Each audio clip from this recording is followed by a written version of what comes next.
Yo le podría decir, mira, con esta información no me alcanza, quiero toda la información que tenés. Entonces, con la opción "-a", que significa all, me da toda la configuración de la terminal.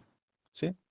La terminal se supone que esto está emulando una terminal que está conectada a través de un puerto serial, lo que sería un puerto USB o lo que habitualmente en una computadora llamamos el COM1, COM2, COM3, ¿no?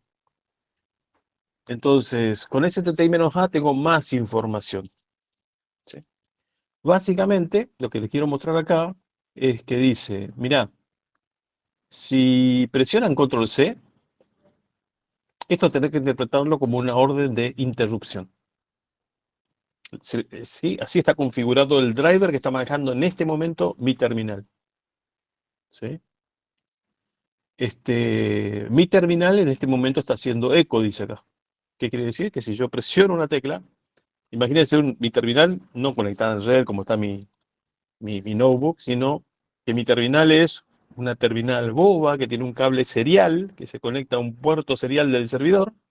Lo que sucede, lo que todo esto está emulando es cuando yo presiono una tecla, esa tecla, la terminal la envía por el cable serial, ¿sí? Por el puerto serial, llega al puerto serial del servidor, genera una interrupción, el device driver, el driver que maneja la terminal, se toma control porque se generó una interrupción y el sistema operativo le transfirió el control. Y lo que hace es, según la configuración, por ejemplo, es toda esta, pero acá dice eco, por ejemplo, lo que hace es un eco. Yo presioné la letra D viajó hasta el servidor desde mi terminal, el driver de la terminal se enteró, porque yo generé la recepción de ese carácter en el puerto serial generó una interrupción, la tomó control del sistema operativo, le transfirió el control al driver, al device driver de la terminal, y como él está configurado para hacer un eco, lo que hace es replica eso y me lo escribe en la pantalla. O sea, quien escribe en la pantalla no es mi teclado. Quien escribe en la pantalla es el device driver que atendió la interrupción de teclado generada por la presión, en este caso, de la tecla D. ¿Se entiende? Ahí presiono la tecla backspace, que internamente lo que está haciendo es generando el carácter que se escribe con control H. Todo lo que es control algo es en realidad esa combinación de teclas control algo me representa un valor ASCII, una combinación de ceros y unos. Control A es 1, control B es 2, control C es 3 y así siguiendo, ¿no? Ese es el carácter finalmente, o la combinación de bits que viaja por el cable y llega al otro extremo, ¿no? Bueno, acá fíjense, si yo le digo, che, no quiero eco, le quito el eco. Vamos a hacer así, voy a hacer así, STTI eco para que me quede cuando recupero el comando con la flechita. Entonces escribo STTI y le digo, quiero quitarle el eco. Y doy enter. ¿Sí? Ahora voy a presionar teclas. Entonces voy a escribir 1. Ahí lo escribí. ¿Sí? No apareció. ¿Por qué? Porque le dije al driver que no haga eco. Si doy enter, ¿sí? El intérprete de comandos recibió lo que escribí, lo mandó a ejecutar, ¿sí? Y me dice comando not found, porque el comando UNO en mayúscula no existe. ¿Ok? Ahora voy a escribir cualquier cosa, le doy enter, y ahí me dice otra vez otro error, estoy tratando de ejecutar un comando que no existe. Entonces ahora voy a escribir STTI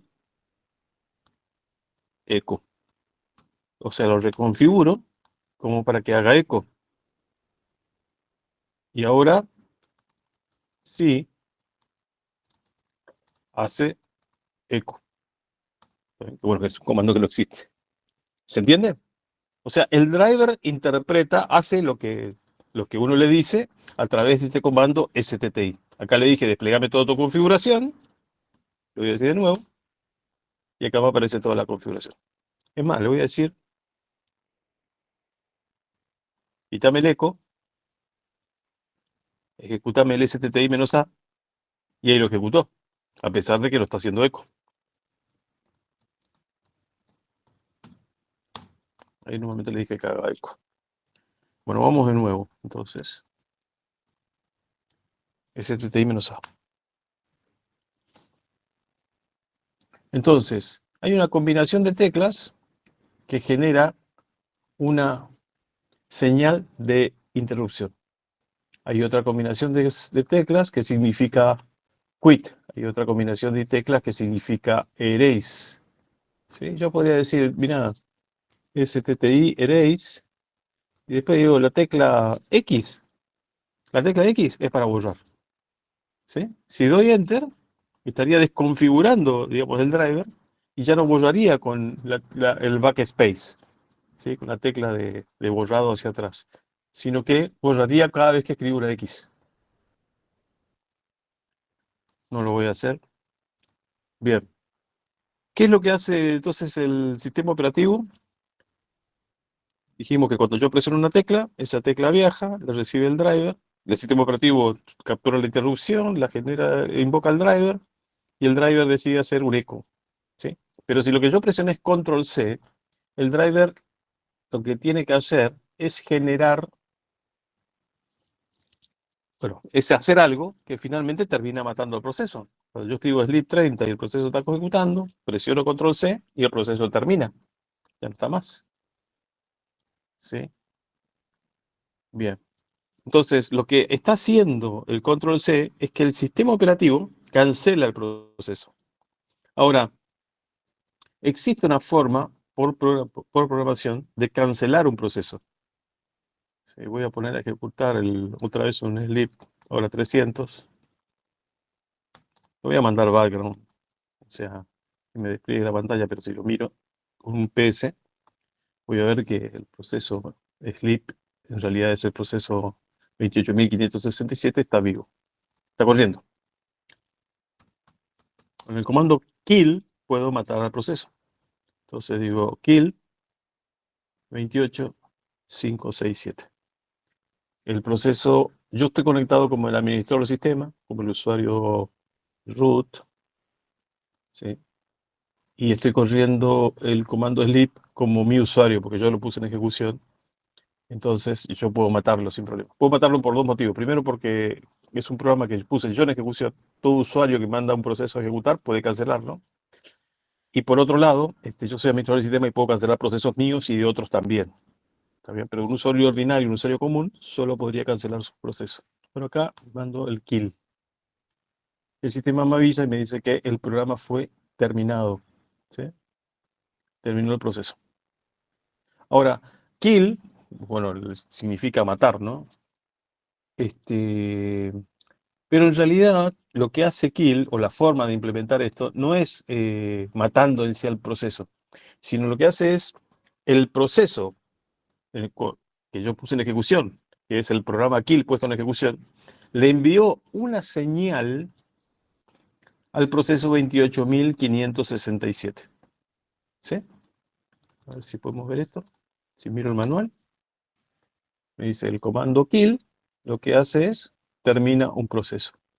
El comando kill, uno escribe kill y podría escribir kill y el identificador de proceso. Uno o más procesos si quiere matar a varios, ¿no? Con el mismo comando. Pero fíjense que hay un montón de opciones acá adicionales, ¿sí? Que yo podría poner. El comando kill, puesto así, manda, como dijimos, una señal, siempre manda una señal,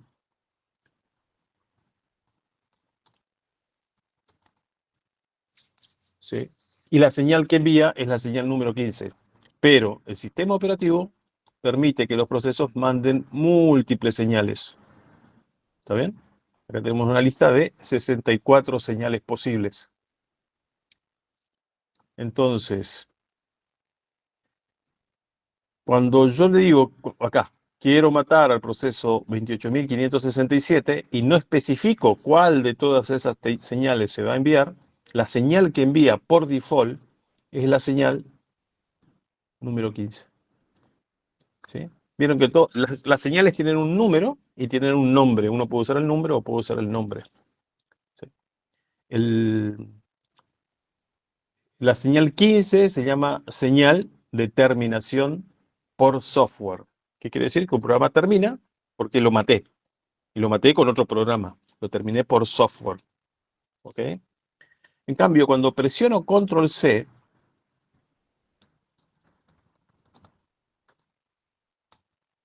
acá está configurado para que Control C genere una señal de interrupción. ¿Sí? Y la señal de interrupción es la número 2.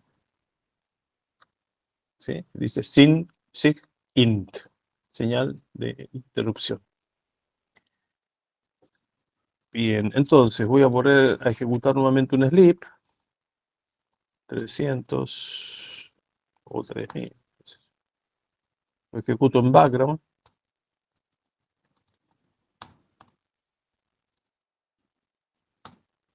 Ahí está ejecutando. Es el proceso 28.838.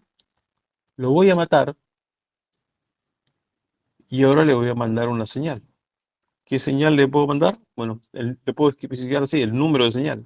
Quiero mandar la señal 15, que es la señal default. Vamos a mandarle primero esa señal y vamos a ver qué mensaje me envía. Me dice que ese proceso lo terminó. Entonces voy a mandar otro sleep ahora. 4000 es otro. Perdón, ahí le doy control C. 4000 con una persona. Ese proceso 28.892. PS, perdón, kill, menos. Le voy a mandar la señal 2. O sea, un equivalente a cancelarlo con control C. ¿A qué proceso? A este. ¿Qué mensaje me aparece? Interrupt. ¿Está bien? Entonces acá terminó, pero acá fue interrumpido. El terminó es, mejor dicho, fue terminado, ¿sí? Y fue asesinado con la señal número 15, que es la señal default. ¿Sí? Yo acá la explicité, pero si no hubiera puesto nada, le hubiera mandado el kill, la señal 15. Acá en este kill sí dije quiero mandar la señal 2, ¿está bien? Y ahí el proceso también murió, pero con otra señal. Un proceso cuando termina, le informa al sistema operativo cuál es por qué condición terminó. Si terminó en forma normal, eso queda registrada por un instante en la tabla de procesos, dentro del bloque de control del proceso que acaba de terminar. ¿Se entiende? El bloque de control de proceso que describe al proceso que acaba de terminar, si terminó en forma normal, básicamente termina con un cierto estatus. El estatus tiene dos partes. Tiene una parte que dice si terminó en forma normal o anormal, y otra parte que dice un número que identifica cómo terminó. ¿Sí? Si terminó en forma normal, ese número significa el código de retorno. 0, si anduvo todo bien, o cualquier número distinto de 0 para indicar alguna condición distinta de la perfección, digamos, en la ejecución. ¿Sí? Que tuvo algún inconveniente, que le faltó abrir un archivo, lo que sea. Eso lo determina el programador, que es lo que va a devolver en base a las condiciones que se cumple cuando el programa ejecuta. Ahora, si la terminación es anormal, en ese espacio de estatus dice terminó en forma normal. Y además, en la segunda parte del estado, dice cómo murió. Si terminó en forma anormal es porque lo mataron. ¿Sí? Lo mataron con un control C, o sea, por una acción de hardware, ¿sí? O lo mataron por una acción de software. ¿Está bien? Y la acción de software sería enviar un kill. Vamos a ver el listado de las señales nuevamente. Acá podemos hablar de varios. Si en mi terminal está, mi proceso ejecuta en el servidor, ¿no? Y mi terminal sirve solamente como un display. Pero si mi terminal, de donde yo lancé el proceso, porque el sistema operativo sabe desde qué terminal lancé el proceso. PS-F también. Acá me dice, mira, el PS lo lanzaste desde la terminal 6. Entonces, si yo pierdo mi conexión con la terminal 6, el driver se entera, ¿sí? Y lo que hace es me envía la señal 1. ¿Sí? Entonces, cuando se cortó la comunicación, el proceso que está corriendo asociado a esa terminal recibe la señal 1. Por ejemplo, cuando yo por algún motivo apague esta terminal, ¿sí? Va a ser como si la terminal física la hubiera apagado con el switch o desenchufado. Este proceso que está asociado a la terminal 6 también muere. ¿Sí? ¿Y cómo muere? Porque recibe una señal, la señal número 1, que le dice, se te fue la terminal, se murió. ¿Ok? ¿Qué otra señal puede ser importante acá? Bueno, todas son importantes, todas tienen su uso. Bueno, esto es si yo presiono otra combinación de teclas, que esta combinación de teclas se llama quit, ¿sí? O quit, STTI menos A. Ya tenemos la combinación control barra invertida. Esto me genera, hace que el kernel genere esa señal, ¿sí? El driver, digamos, genere la señal. Esa señal le llega al proceso y el proceso, todo proceso que recibe la señal, en principio muere, ¿sí? Lo que puede hacer, lo que hace el sistema operativo, además, escribe en el bloque de control de proceso del proceso que muere, terminó en forma anormal y terminó porque le mandaron la señal, por ejemplo, circuit, la número 3. ¿Ok? Si un proceso viene ejecutando y de golpe ejecuta una instrucción ilegal, si trata de ejecutar una instrucción privilegiada, el sistema operativo se genera una interrupción, porque el proceso que está ejecutando en modo usuario quiere ejecutar una instrucción privilegiada que solo se puede ejecutar en modo kernel. Entonces, al tratar de ejecutar la instrucción, se genera una interrupción. Toma control del sistema operativo, averigua cuál fue la interrupción y quién la generó, y lo que hace es le manda una señal de que el proceso trató de usar una instrucción ilegal, ¿sí? Entonces, en ese caso, otra vez el proceso termina muriendo, ¿sí? Pero se anota en el bloque de control de procesos que murió porque lo mataron, y en este caso que murió por hacer uso de una instrucción ilegal. Bien. ZigZag-V, por ejemplo, es una señal de violación de segmentos, ¿sí? Habitualmente cuando uno dice el espacio de memoria que ocupa un proceso, se suele decir a veces en algunas arquitecturas que el proceso ocupa un segmento de memoria, ¿sí? Entonces, una violación de segmento sería que un proceso tiene asignado un espacio en memoria, tiene ciertos segmentos, en donde cargan el código, donde carga el dato, donde está el stack, etcétera, etcétera, pero el proceso lo que hizo fue una referencia ilegal. Trató de acceder a un lugar de memoria que no le pertenecía, ¿sí? Trató de entrar, no sé, porque tenía un puntero, por ejemplo, no inicializado. Imagínense un error de programación donde queremos usar un puntero, pero nunca inicializamos el puntero. Entonces, como ese puntero no inicializado apunta a cualquier lugar y justo apunta fuera del área de memoria asignado al proceso que está ejecutando, se produce una violación de segmento, se genera una interrupción, toma control del sistema operativo y el sistema operativo le manda una señal al proceso de violación de segmento. Y el proceso termina, ¿sí? Bien, hay dos señales y también importantes, seek user 1 se dice y seek user 2. Son dos señales que existen para poder ser usada por los desarrolladores. ¿Está bien? Por ejemplo, porque yo lo que dije es todo proceso que recibe una señal muere. Y ese es el comportamiento default, ¿sí? Ese es el comportamiento default. Pero yo podría escribir un programa que maneje las señales. Por ejemplo, a través de llamadas al sistema para manejar señales, ¿no? Podría escribir un programa que le diga al sistema operativo, mira, si recibo la señal SIGINT, la que vendría con un control C o con un kill -2, ¿sí? La quiero ignorar. No me interesa, ¿sí? Y el proceso sigue ejecutando como si nada hubiera pasado. ¿sí? Sería un proceso, por ejemplo, que con el control C yo no lo puedo cancelar, ¿sí? Si dice que no lo puedo cancelar con el control C o con el kill -2, el proceso ni se va a dar cuenta, va a ignorar la señal, no la va a procesar, porque procesar la señal por default significa terminar, ¿sí?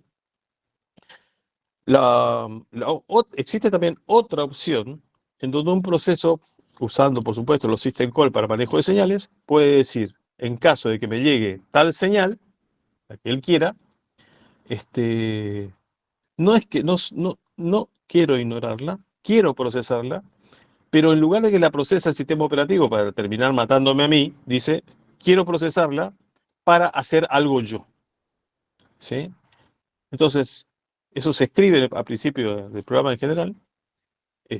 Así que mi proceso queda, por ejemplo, en un loop, ejecutando algo. Si recibe la señal, salva la dirección de retorno para saber a dónde tiene que volver, dónde estaba, y automáticamente empieza a ejecutar una rutina que es propia, ¿sí?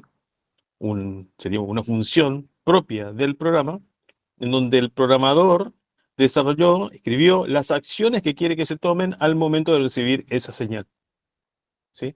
Entonces, seek user 1 y seek user 2 son señales que habitualmente los programas suelen estar preparados para recibir y tienen un significado para ese programa, ¿ok? Si quien desarrolló el programa no hizo nada, no especificó nada para manejo de señales, y tengo el programa en ejecución y le mando la señal seek user 1, como decía, si el programa no tiene forma de manejar, directamente muere. Pero si un programador desarrolló algo para procesar la señal, puede hacer que cuando se reciba esa señal se dispare una rutina y que esa rutina haga algo, lo que él quiera. Un ejemplo, ¿conocen Apache?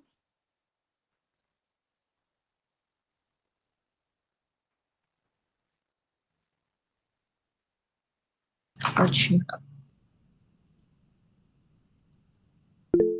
No es carrito ustedes, ¿eh? A ver, ¿qué dice acá? Sí, señor, muy bien.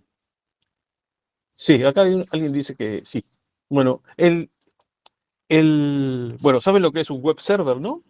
Es un servidor al cual yo me conecto desde un cliente web, o sea, un navegador, o sea, Google Chrome, o Edge, Internet Explorer, o el que sea, Mozilla, el que sea, ¿sí? Cuando yo pongo www, no sé qué cosa, mi cliente web, mi browser, se está comunicando con un web server, ¿sí? Apache es uno de los web servers más difundidos en el mundo y quizás el más popular, ¿sí? Entonces, Apache, por decir un programa cualquiera, ¿no? Apache es un programa, un servidor que está corriendo siempre y cada vez que uno le hace una petición, distintos browsers que quieren acceder a ese sitio web, él lo que hace, bueno, los atiende a todas las peticiones, pero se lo puede configurar para que deje un log y generalmente deja un log que es bastante grande, ¿no? Entonces, a Apache yo le puedo mandar la señal al proceso seek user 1 y él maneja esa señal, ¿sí?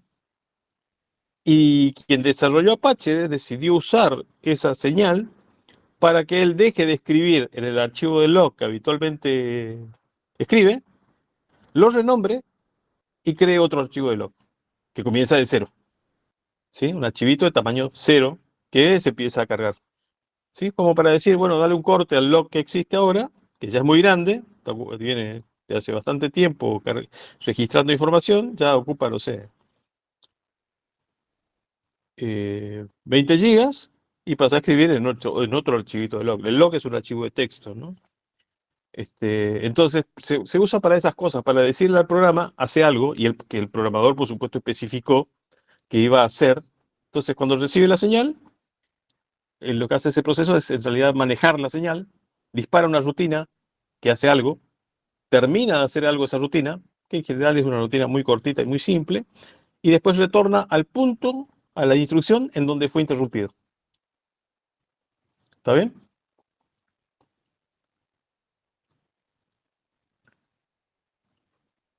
Bien. Vamos a mandar otro proceso a ejecutar. El lib 5000. El número de proceso es este. Y le voy a mandar la señal kill -9. Le voy a mandar la señal 9. A ver. Y ahí me dice que el proceso fue asesinado. Vieron que según la señal que envíe, el mensaje cambia, ¿no? Entonces vamos a mirar qué es qué es la señal 9.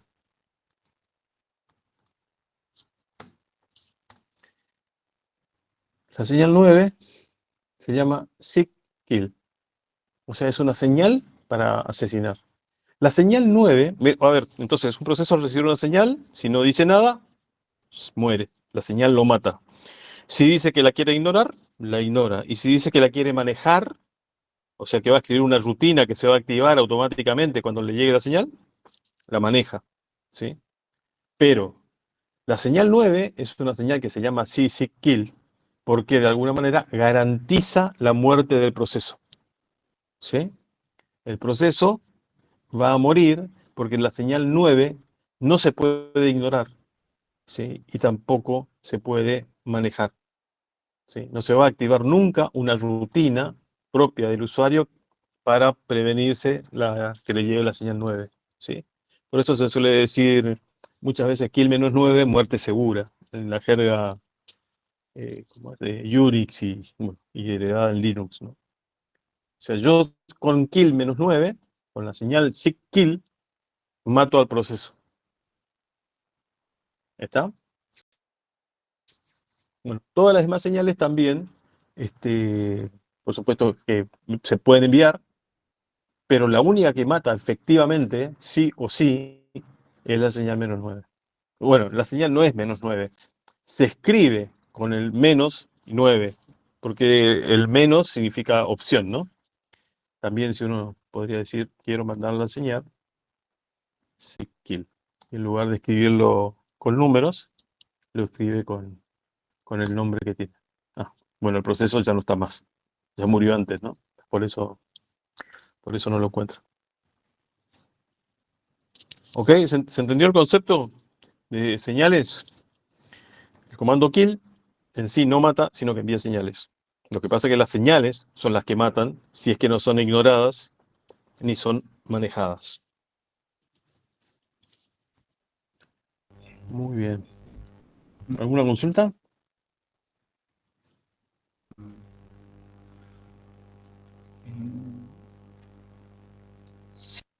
Cuando manda un SIG user 1, ¿no? ¿Lo manda Sí. el sistema operativo o es como en qué ocasión sería que te puede mandar una señal de esas, profe? Bueno, en este caso que yo quiero que se maneje la señal, o sea, yo desarrollo un programa. A ver, vamos a ver, déjame consultar una cosita. No me acuerdo la sintaxis. Eh, ¿Cómo sería esto?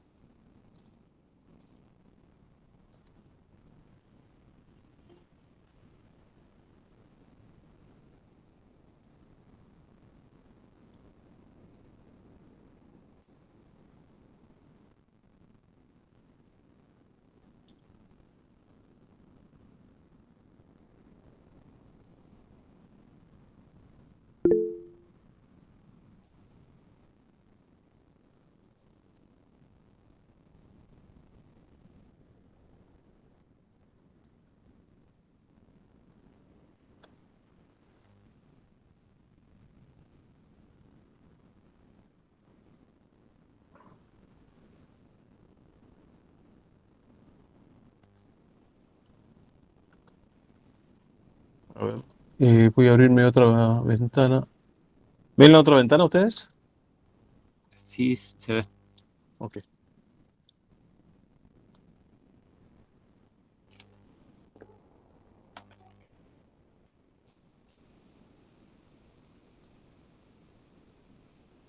Bueno, tengo dos ventanas, ¿no? Lo que voy a hacer en una voy a correr una cosa y en la otra voy a tratar de matarlo. Bueno, acá tenemos también un intérprete de comandos, ¿no? Tengo el bash, que es el 12.208, que está corriendo en la PTS-2. Y si me muevo a la otra ventana,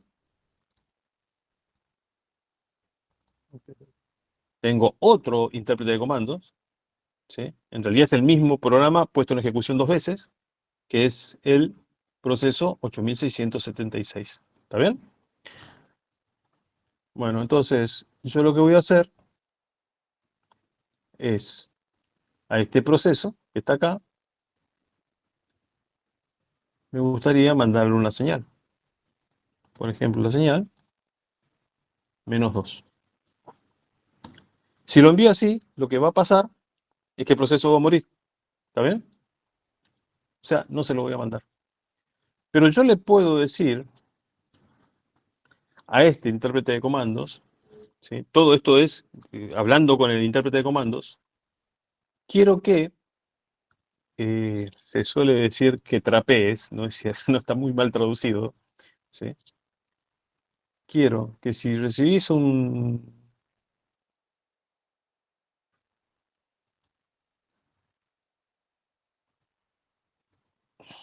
si recibís la señal,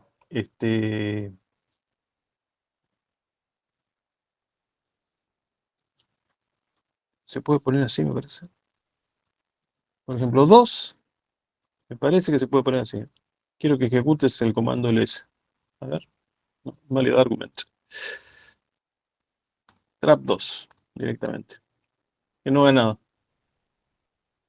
¿Sí? Lo que vamos a hacer de acá es mandarle la señal 2.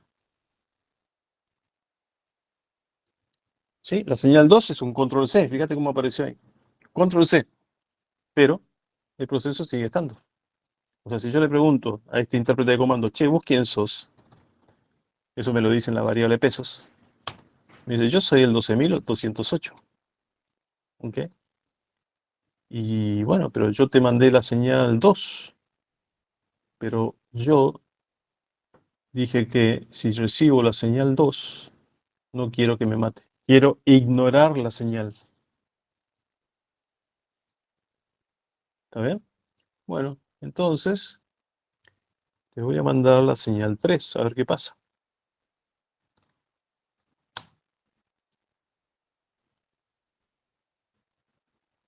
Ah, qué bueno.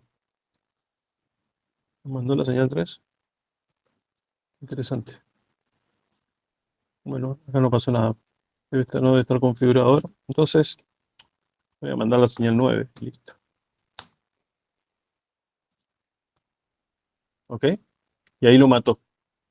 Vieron que este es el PROM que me despliega el sistema operativo. ¿Sí? Como se murió, vieron que yo estaba conectado, primero nos conectamos a un servidor y después a otro.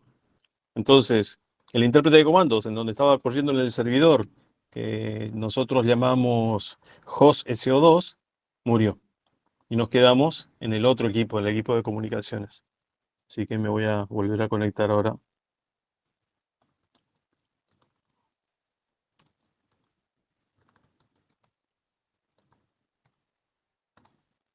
Acá.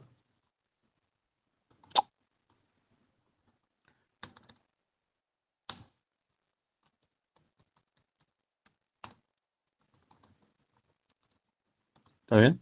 O sea, el proceso pudo ignorar la señal 2, pero no pudo ignorar la señal 9. ¿Está bien? Terminó muriendo. De hecho, es como que recibió el control C, porque en pantalla se vio el control C, pero no murió. ¿No? Acá tenemos el control C. Pero el proceso siguió vivo.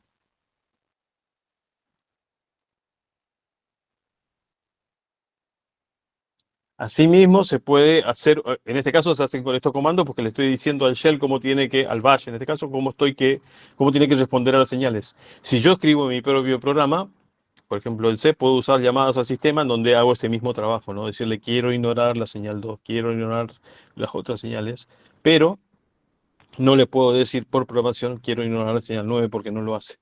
Nunca ignora la señal 9. No se puede. No lo permite el sistema operativo directamente. La implementación de señales está pensada para que kill -9 el kill con la opción 9 mate al proceso. ¿Está bien? Bueno, muy claro, profe. Muchas gracias. Bárbaro. Bueno, ¿qué más nos quedó de procesos? Ah, perdón, esto es lo que quería decir. Acá tenemos un programa escrito en C que se llama Killer. ¿Sí? Este programa lo que hace es mata procesos. ¿Sí? Mata otros procesos, ¿no? Bueno, tiene una serie de archivos de encabezamiento que hay que poner. Acá dice child, pit, bueno, dos variables enteras. Acá lo que hace es crear un proceso hijo. El proceso padre se va a enterar que el hijo tiene un determinado número.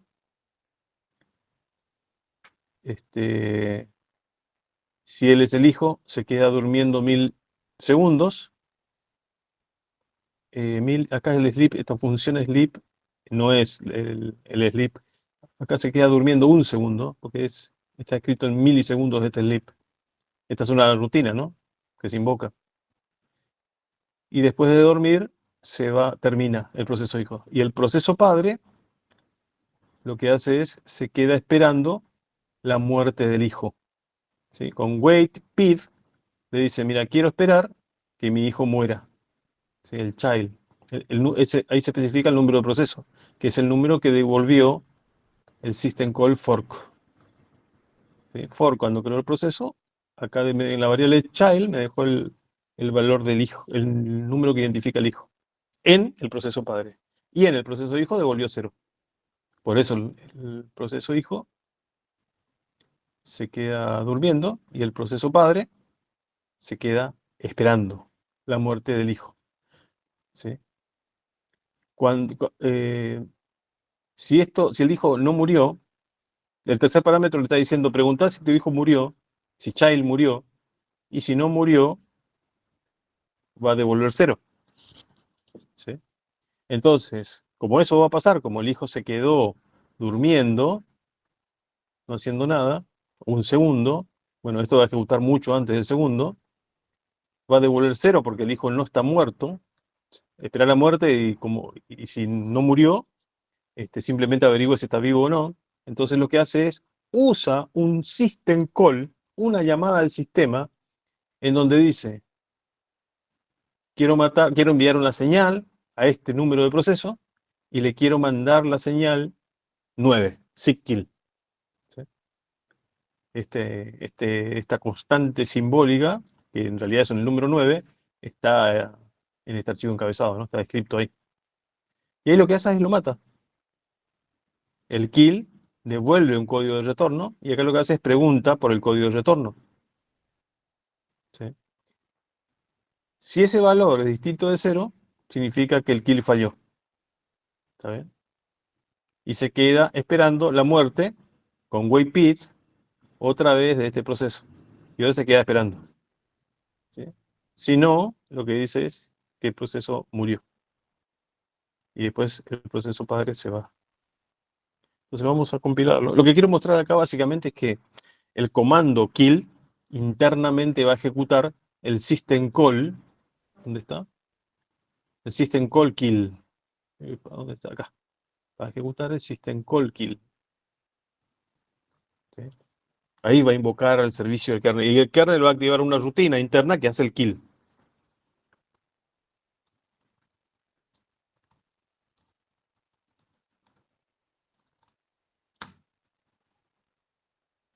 Bien. Y ahora lo ponemos en ejecución. ¿Está bien? Creó un proceso hijo. O sea, el programa killer comenzó a ejecutar. Se creó un proceso hijo, que fue el 30.808. Preguntó si estaba muerto o no estaba muerto, entonces lo mató. ¿Sí? Y el resultado que me aparece en pantalla es tal proceso muerto. Pero lo mató con el system call kill. Voy a probar esto. No lo había hecho antes. Trace. ¿Sí? Lo que me hace es un trace y se fija adentro del sistema qué llamadas al sistema utiliza. ¿Sí? hace un trace de los system calls. ¿Se entiende lo que hace esto o no? Yo estoy ejecutando el comando strace y strace mira la ejecución del comando kill de este ejecutable, que puede ser cualquiera. En este caso es killer. Killer, cuando comienza a ejecutar, llama a exec, ¿ok? A break, a nmap, a access, open, hace un montón de tareas, cierra cosas, qué sé yo, y en algún momento ejecuta un kill. Ejecuta el system call kill. En este caso, al proceso 30.840. ¿Ok? Y le manda la señal 9. Y eso es lo que termina acá con un write escribiendo en pantalla. ¿Sí? Y esto es lo que aparece en pantalla. Solo que acá salió entremezclado con la salida del strace. No sé, con strace yo le puedo decir, che, ¿y este comando qué hace? Y hace todo eso. ¿Sí? Es- Se supone que pretende listar el directorio. Bueno, internamente, comienza por acá, hace un fork del shell, ¿sí? Y acá, como resultado del fork, después ejecuta un execb de barra user, barra bin, barra ls. Lo pone en ejecución. También hace un montón de cosas, un montón de system calls. Abre, lee, pregunta por el estado de un archivo, bla, bla, bla.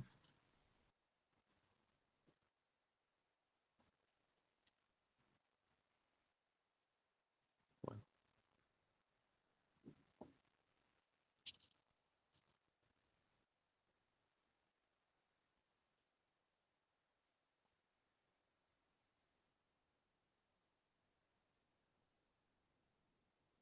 está bien. Y en un momento escribe en la salida, en el archivo 1 que quería la pantalla, escribe todo esto, que básicamente es, escribe esto, que es la salida que hace este write.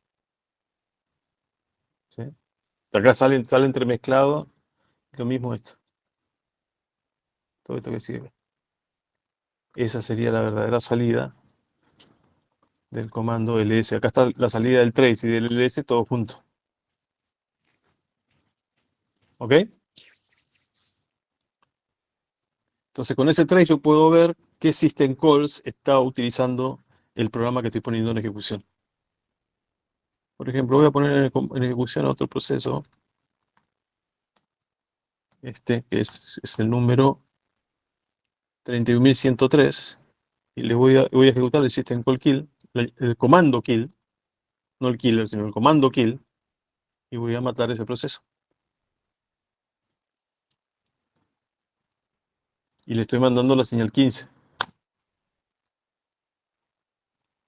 Bueno, también hizo de todo, y en algún momento mandó a ejecutar el kill. Como no le puse opción, la señal que mandó es la sigterm, que es la señal número 15.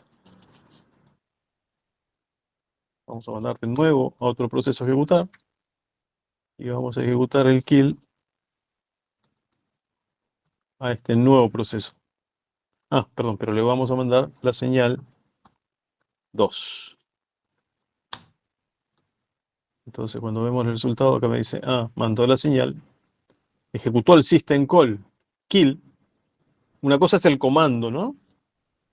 El comando, que es este, barra user, barra bin, barra kill. Ese archivo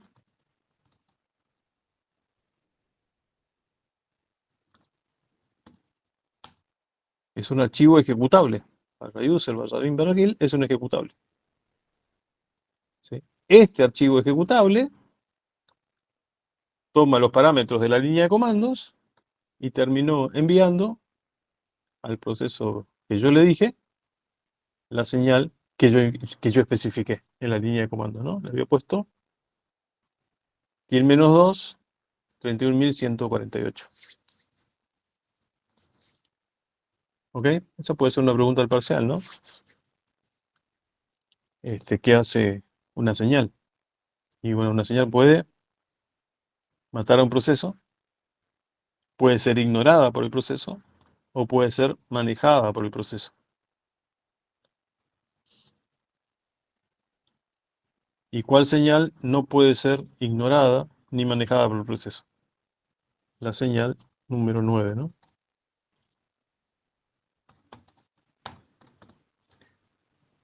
Cuyo nombre es seek-kill.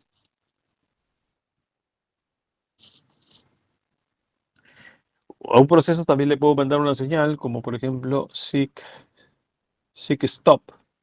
Si un proceso está ejecutando y recibe la señal seek-stop, queda detenido. Pasa al estado de espera, a la espera de un evento, a la espera que le digan que continúe, ¿sí? Para lo cual le mando la señal seek continue. Y con esa señal continúa. Si no está preparado para recibir un seek-stop, si- ¿cómo es? Bueno, lo va a poner en ese estado. Si no quiere, tiene que manejar la señal, digamos, ¿no? Y decir, no, yo no me quedo detenido.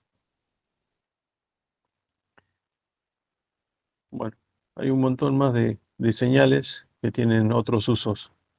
Por ejemplo, uno puede decirle al sistema operativo, me voy a dormir indefinidamente. El programa, el proceso le puede decir, me voy a dormir indefinidamente. Me voy a ir a dormir indefinidamente. Pero antes de eso, usar una llamada al sistema para decirle, pero mandame una señal dentro de 20 minutos.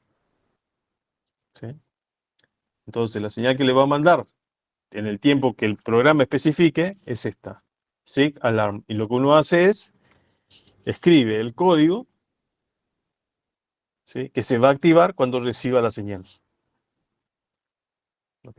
Lo que sería un manejador de esa señal. Muy bien. ¿Alguna consulta?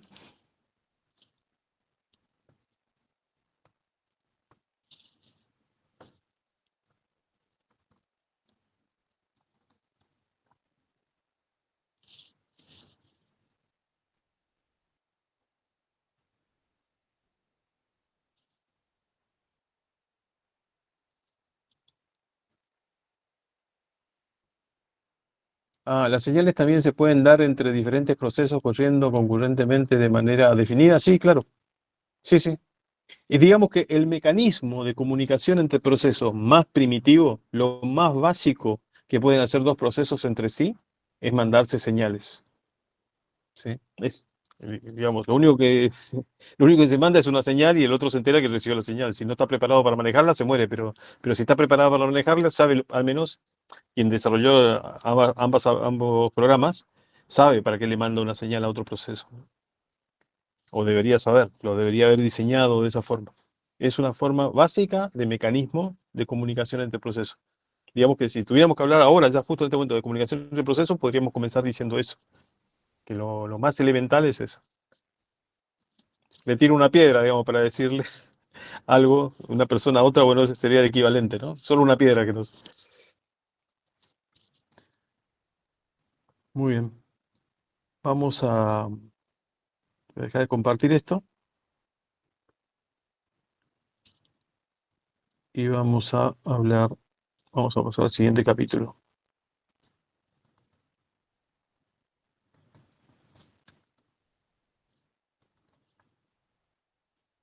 Vamos a compartir.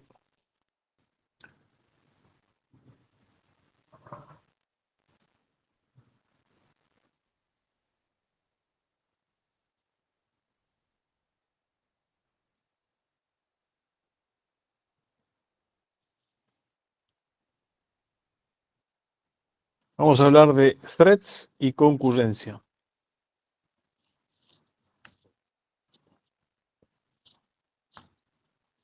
Y vamos directamente, vamos acá, ¿sí? Y vamos a mirar ese rectángulo que está del lado izquierdo primero. Habitualmente nosotros decimos, bueno, que un proceso, cuando se carga memoria, está dividido en partes, ¿no? y que el sistema operativo guarde información sobre los procesos. Hay una parte del programa cargado en memoria, ¿sí?, que se refiere específicamente al código. Esto también se llama área de texto. El sistema también guarda información sobre dónde está el área de datos globales del proceso, ¿sí? Por otro lado, guarda información sobre los archivos que tiene abierto el programa, el proceso, ¿sí? Si es detenido por algún motivo, guarda el estado de los registros del procesador, y por ahí uno de los registros más importantes es el contador de programa, ¿no?, el program counter. Y por otro lado, también guarda información de dónde está el stack, donde se guarda la dirección de retorno, se guardan los parámetros formales que se envían las funciones y las variables locales, ¿sí? Y cuando mi programa ejecuta, el program counter, que es un registro del procesador, está apuntando a la instrucción que se va ejecutando. Se supone que mi programa, mi proceso, digamos, al ir ejecutando, va describiendo, si yo pudiera marcar dentro de la memoria las instrucciones que se ejecutan una a continuación de otra, podría marcar el camino que está recorriendo el procesador para ejecutar instrucciones. A ese camino no se lo llama camino, sino que se lo llama hilo, o thread en inglés, ¿sí? Es como un hilo de ejecución. Por ahí pasa la ejecución. Puede ser que en algún momento bifurque a una rutina, no sé si se ve el mouse, bifurque una rutina, haga lo que tenga que hacer en esa rutina y vuelva. ¿Sí? O que esto se haga como un ciclo, un loop, porque está dentro justamente ejecutando un ciclo, y instrucciones que ya ejecutó se vuelven a repetir de a una por vez, porque estoy suponiendo que tengo un solo procesador, ¿no? O sea, yo tengo un proceso y mi proceso tiene un solo hilo de ejecución. Hasta ahora, todos los pequeños programitas que hicimos son programas que se transforman en proceso y por la forma en que fueron desarrollados tienen un solo hilo de ejecución. Esa era la única forma de desarrollar aplicaciones hasta hace un tiempo largo atrás, digamos, ¿no? ¿Qué sucede particularmente hoy prácticamente en todos los entornos? Los procesos, ¿sí?, mejor dicho, los procesos, que son una ilusión en el fondo, que crean los sistemas operativos, ¿sí? El sistema operativo da la base para crear procesos que tengan un único thread, un único hilo de ejecución, que es esto lo que está a la izquierda. Pero ahora también los sistemas operativos proveen la facilidad de crear un proceso, pero que tenga más de un hilo de ejecución, ¿sí? Entonces, el sistema operativo, cuando tenga que elegir cuál es el siguiente proceso a ejecutar, antes, cuando los procesos tenían un único thread, nadie hablaba de thread, porque lo que decíamos, lo que ejecutaba era el proceso y se acabó. Entonces, el sistema operativo, el scheduler, tenía que determinar cuál de los procesos va a ejecutar. En el fondo también está diciendo qué thread va a ejecutar, porque cada proceso tiene un único thread. Ahora, si estamos en un entorno de sistemas operativos más moderno, en donde el proceso puede tener múltiples threads, al final de cuentas, lo que tiene que planificar el scheduler, en lugar de seleccionar un proceso, debería seleccionar un thread perteneciente a algún proceso, ¿ok? Porque lo que ejecuta en sí son threads. Son threads dentro de un proceso. Por default, un proceso cuando nace tiene un solo hilo de ejecución. Nace unithread, ¿sí? Un único thread. Ahora, si un proceso tiene múltiples threads, quiere decir que puede ejecutar, por ejemplo, estas instrucciones que están acá, y en otro hilo de ejecución podría estar ejecutando otras instrucciones que están acá. Acá en este caso se muestran 3 hilos de ejecución. Ahora bien, el código de los threads, de todos los threads, el código es del proceso. Por lo tanto, es compartido por todos los threads. Los datos globales, ¿sí?, donde dice data, el área de datos, es también un área de variables globales compartidas por todos los threads, ¿sí? Ustedes podrían imaginarse como que cada thread corre dentro de una función, y mi programa, mi proceso puede tener muchas funciones. De golpe tengo 3, 4, 5 funciones ejecutando en forma concurrente, ¿sí? Como que comenzaron, pero todavía no terminaron, y parece que están ejecutando todos a la vez. Pero si yo tengo un procesador, sé que no, un solo procesador, sé que no pueden ejecutar a la vez. Ahora, si tengo 3 procesadores y tengo 3 threads, tranquilamente cada procesador podría estar ejecutando un thread distinto. ¿Ok? Y en ese caso podemos decir que tenemos paralelismo, que tenemos efectivamente la posibilidad de ejecutar tres instrucciones en forma simultánea porque tengo tres procesadores con bueno, sí, la posibilidad de ejecutar tres threads. Si tengo 64 procesadores, tendría la posibilidad de ejecutar simultáneamente 64 threads. Bien, ahora, este thread, el primero, viene ejecutando instrucciones. En algún momento va a ser suspendido para darle el control, si es que tengo un solo procesador, por ejemplo, para darle el control al segundo thread. Por lo tanto, él tiene sus propios registros al ejecutar, tiene su propia dirección su propio stack, sus propias variables locales, y además tiene su propio contador de programa, porque está ejecutando en un momento dado en un determinado punto de este código. ¿Sí? Lo mismo tiene que pasar para el siguiente thread y para el siguiente. Todos tienen su propio contador de programa, su propio program counter. Todos tienen su propio stack y todos tienen distintos valores de registros. ¿Sí? Sin embargo, todos comparten el código, todos comparten el área de datos y en principio todos comparten los archivos que fueron abiertos por el thread, porque esa información de qué archivo está abierto y cuál no, es al que se le asignan los recursos, o sea, los archivos abiertos en este caso, es al proceso, no al thread. Entonces, está fuera del ámbito de los threads. A ver, en lugar de seguir, yo quisiera ir directamente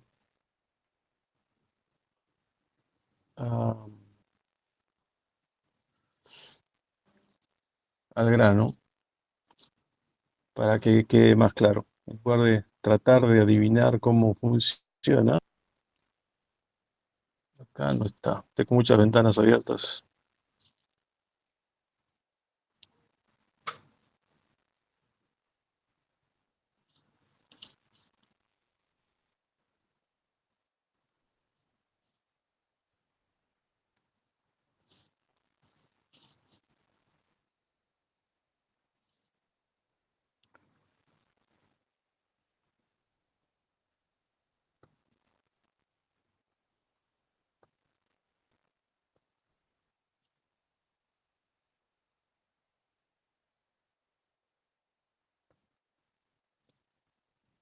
Esto no me responde tampoco. Bueno, acá no está.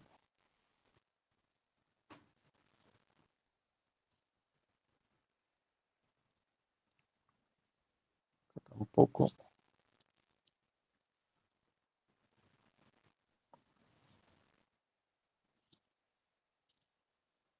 Acá está.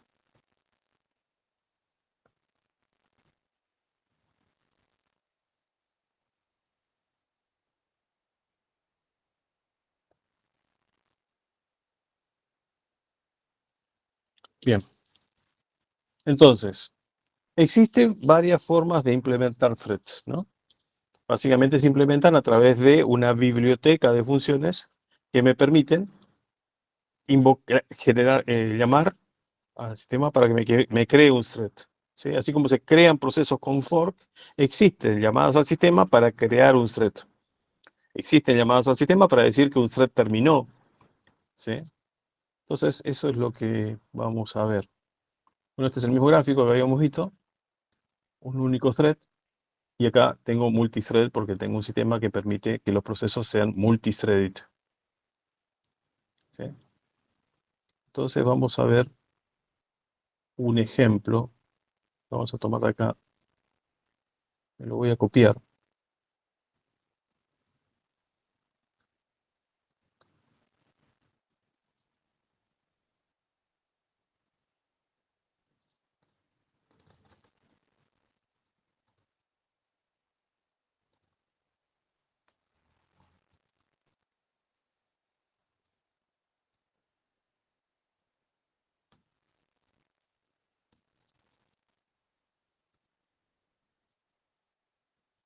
Y vamos a tratar de leerlo, ¿no? Fíjense. Este es un programa C, pues parece muy común, digamos. Como voy a usar funciones de estándar input-output, incluyo stdio.h, standard input output.h. Después, como voy a trabajar con threads, ¿sí? Voy a incluir estas funciones, pthread.h, que, bueno, las funciones que están especificadas en este archivo, ¿no? pthread.h. Digamos, existen distintos tipos de threads.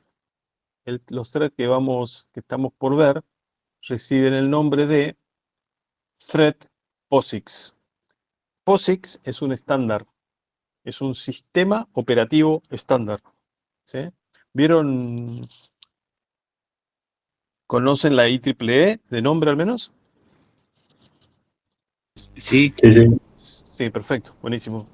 La IEEE es ¿cómo es? Una organización que se dedica a la estandarización, ¿no? Maneja los estándares. En la IEEE dice que hay un estándar que dice que un conector USB es tipo C, es de tal tipo, tiene esta forma, transmite la información de esta manera, con este voltaje, y así todo podemos fabricar un cablecito USB o un dispositivo USB. ¿Sí? También dicen cómo es un enchufe en donde voy a conectar mi velador, ¿ok? Etcétera, etcétera, digamos. Es una organización dedicada a la estandarización. Ahora, no solamente estandariza cosas físicas, sino que también estandariza cosas lógicas. Por ejemplo, tiene un estándar de sistema operativo. ¿Sí? Ese sistema operativo estándar se llama POSIX, que significa Portable Operating System. ¿Sí? Eso significa el POS. ¿Sí? Portable Operating System. Un sistema cualquiera es portable, se llama portable. Por ejemplo, yo puedo escribir una aplicación para que corra en una máquina, ¿sí? En una máquina Intel, y después quiero que corra en una máquina Motorola. Entonces, de alguna manera lo que estoy diciendo es que quiero que sea portable, lo quiero portar a otra arquitectura en este caso. ¿Ok? Entonces, lo que hizo fue especificó, mejor dicho, un sistema operativo portable. ¿Sí? Que es una copia de Unix. Y como todo sistema operativo o versión de Unix tiene una IX, el estándar de POSIX se llama justamente Portable Operating System y le pusieron IX al final. ¿Está bien? IX no tiene sentido. Lo único que dice es que se parece a Unix. Entonces, no todos los sistemas operativos Unix tienen la misma interfaz de programación, soportan los mismos system calls. ¿Sí? Hay muchas versiones de Unix y periódicamente se reúnen los fabricantes para tratar de mantener un estándar. ¿Sí? Imagínense que yo no sé, trabajo en el Estado, trabajo en Estados Unidos, en el Departamento de Defensa, o trabajo acá en la Armada Argentina, no sé, y vamos a llamar a licitación y vamos a comprar un montón de máquinas y pedimos que venga con un determinado sistema operativo. Digamos, cuando yo hago una licitación, en alguno de estos entornos que son gubernamentales, uno no puede decir, quiero tantos Windows. ¿Sí? Uno tiene que decir, necesitamos comprar este equipamiento con un sistema operativo con estas características. Y entre esas características se puede decir que sea compatible con el estándar POSIX. Entonces, cualquiera que me traiga un sistema operativo estándar POSIX, no lo puedo rechazar por eso, tengo que evaluarlo, ¿sí? Como una propuesta válida. ¿Sí? Entonces, para eso también sirven los estándares, ¿no? Para que uno cuando va a comprar algo dice que especifico así el producto que voy a comprar. Vamos a comprar un auto y me baso en algunos estándares, ¿no? Bien. Entonces, POSIX es un sistema operativo estándar y el estándar definido por la IEEE. POSIX también tiene una forma de implementar threads. Por eso, esta librería de funciones, esta biblioteca de funciones, mal dicho librería, pero como en inglés se dice library, a veces uno lo traduce mal y dice librería, es una implementación del estándar POSIX de threads. O sea, las llamadas que vamos a usar, las funciones que vamos a usar, los parámetros que reciben, están especificados en el estándar que se llama, de POSIX, que se llama POSIX Thread, ¿sí? O pthread. Las funciones están especificadas en el archivo pthread.h. Bien, acá tenemos una función, ¿no? Tengo un programita C que tiene una función acá que dice, mira, la función se llama print hello y recibe un parámetro cuyo argumento vamos a llamar data. Y data es un puntero. ¿Sí? Y print hello devuelve algo. ¿Qué devuelve? Devuelve un puntero. Habitualmente, bueno, ¿qué es un puntero? Un puntero es como si fuera un número entero de un determinado tamaño, ¿sí? Como si fuera un número entero de determinado tamaño, que en lugar de considerarse como un número, se interpreta como una dirección de memoria. Entonces se dice que ese puntero apunta a ese lugar de memoria. ¿Ok? Entonces, la función print hello, cuando termine, va a devolver un puntero. Ahora, cuando uno tiene un puntero y ese puntero apunta a un lugar de memoria, generalmente se le dice al puntero a qué cosa apunta. Dice, este puntero P apunta a un lugar de memoria donde yo considero que hay un entero o hay un carácter, ¿ok? O hay un número de puntos flotantes.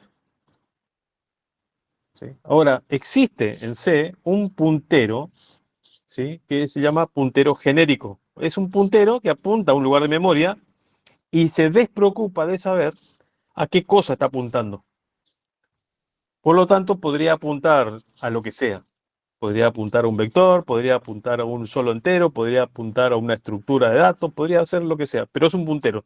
Lo único que tenemos es lo interpretamos como dirección de memoria. Pero cuando vamos a esa dirección de memoria, no sabemos cómo interpretar esa información. Si tenemos que aportar a partir de ese puntero, tomar 4 bytes para decir es un número entero largo, o para decir que tenemos que tomar 60 bytes porque es un vector de, de enteros cortos de 15 posiciones. No sé. ¿Ok? Entonces, la función print hello devuelve un puntero. Y se dice que es un puntero genérico porque no sé a qué apunta. Y también cuando recibe un puntero, que también es un puntero que apunta a cualquier cosa. Interpretarlo como quiera sería, ¿no? Entonces, la función print hello recibe este argumento, un puntero, que se llama data, y acá lo que hace es, a data lo castea. Dice, lo voy a interpretar como, no como un puntero, sino como si fuera un número entero. ¿Sí? Y ese número entero lo voy a guardar en myData. ¿Sí? Que sí es un número entero.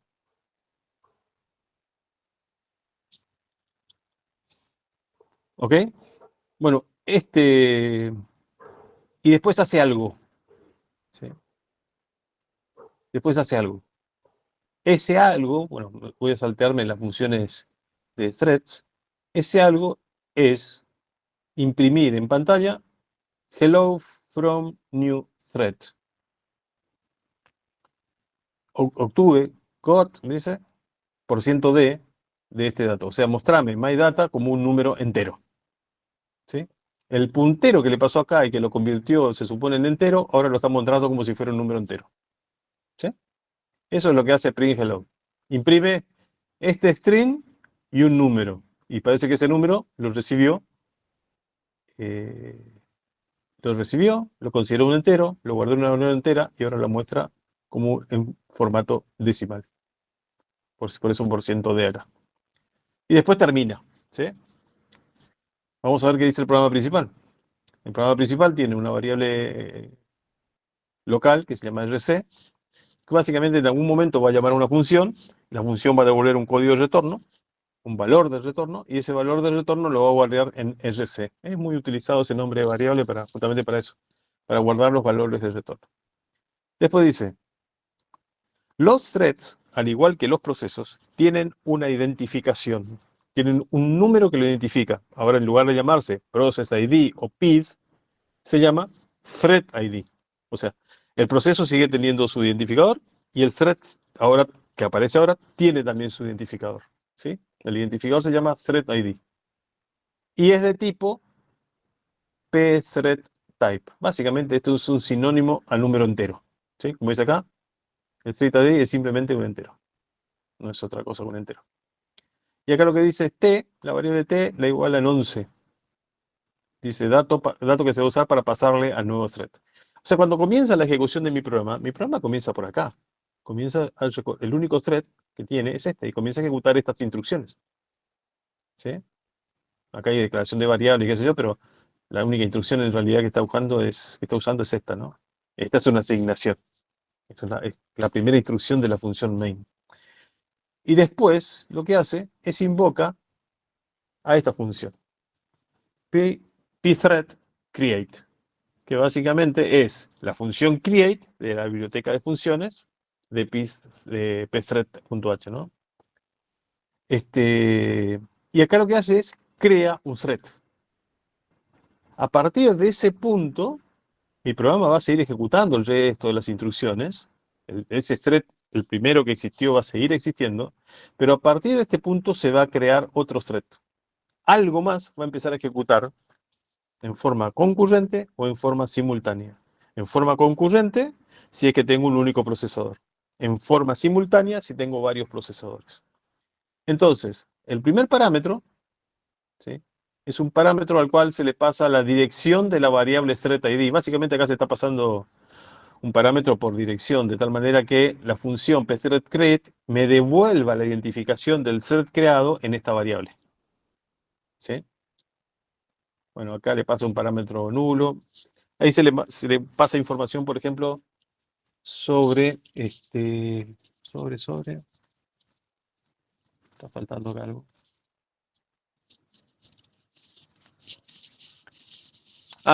Bueno, básicamente pthread_create va a crear un thread y ahí se le pasa información de cómo nace este thread, ¿sí?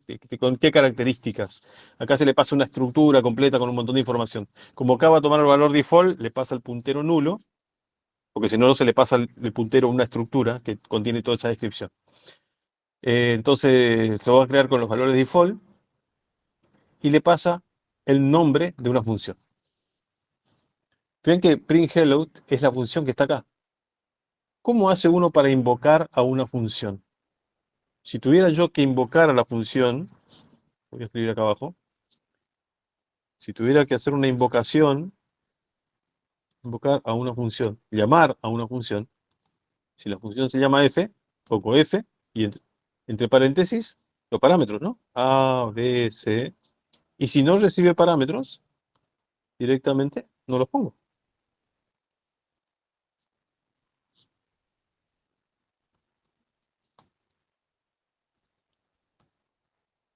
Y lo invoco así, y después pongo un punto y coma.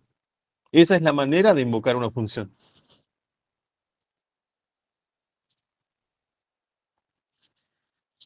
¿Ok? Ahora, si yo escribo, si la función se llama f y yo solamente pongo f, ¿sí?, ese nombre se interpreta como un puntero. Un puntero que no apunta a un entero, un puntero que no apunta a, a un string, que no apunta a un vector, no.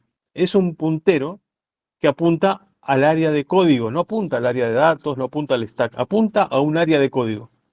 ¿Sí? ¿A qué lugar? Al lugar en donde está escrita la definición de la función f. Entonces, acá como parámetro de pthread_create, como tercer parámetro, se le está pasando el nombre de una función. Fíjense que acá no hay paréntesis que abre y que cierra después. O sea, no se está invocando a la función y el resultado de la función pasándole como argumento a la función pthread_create. Acá se le está pasando directamente un puntero a una función. ¿Sí? Básicamente lo que estoy diciendo acá es, che, créame un thread. Decime su número, déjame su número en esta variable. Tomá la forma de construir el thread con los parámetros default. Y el thread arranca ejecutando esta función. ¿Sí?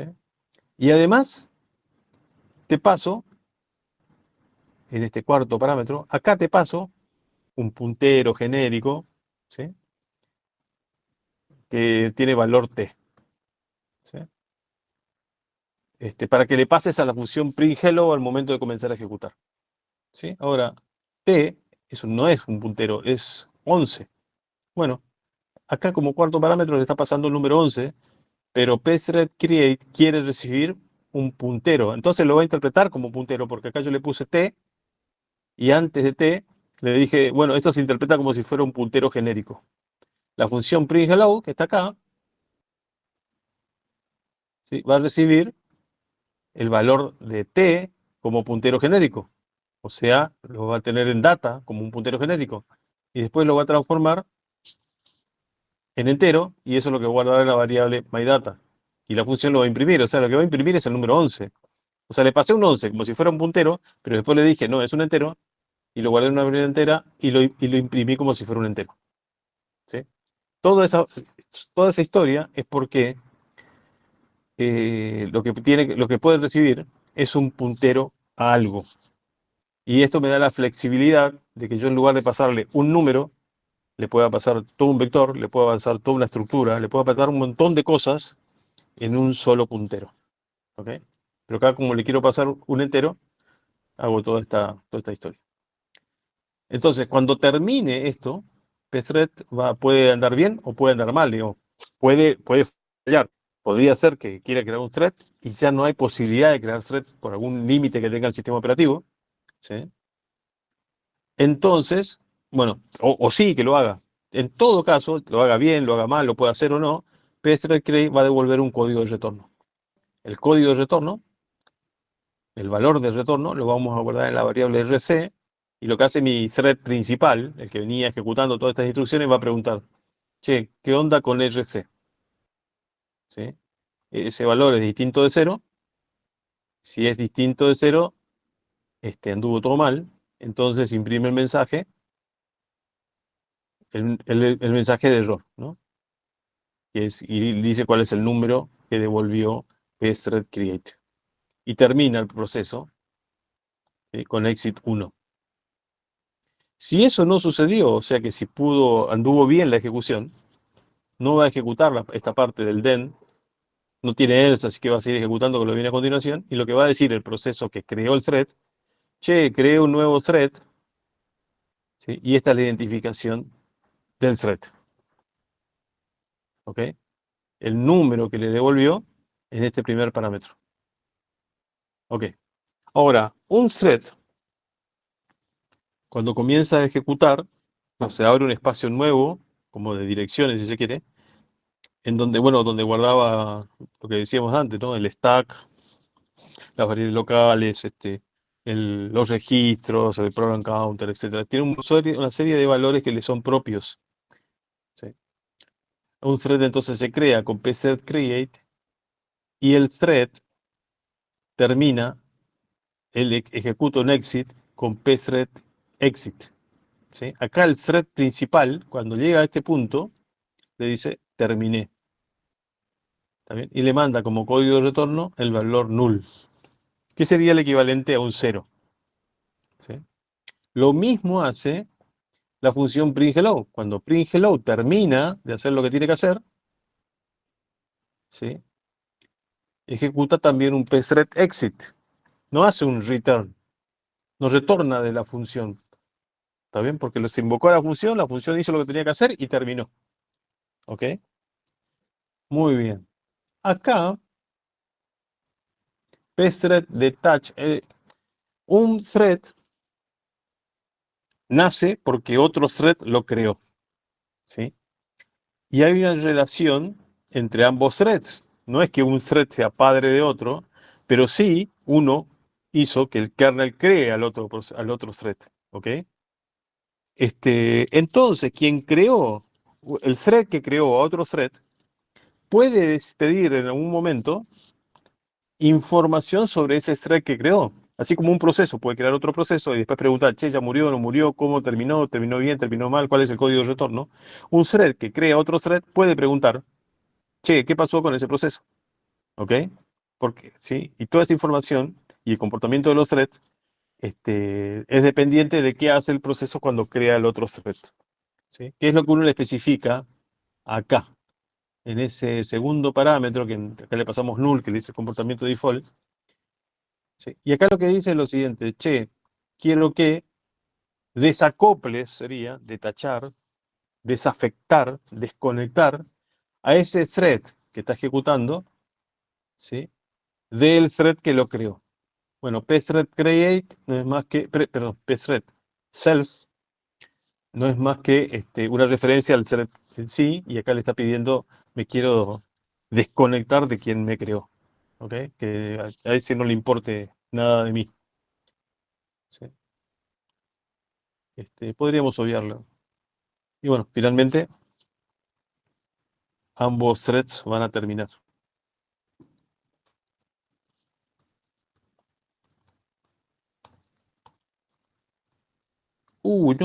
No lo guardé. A ver.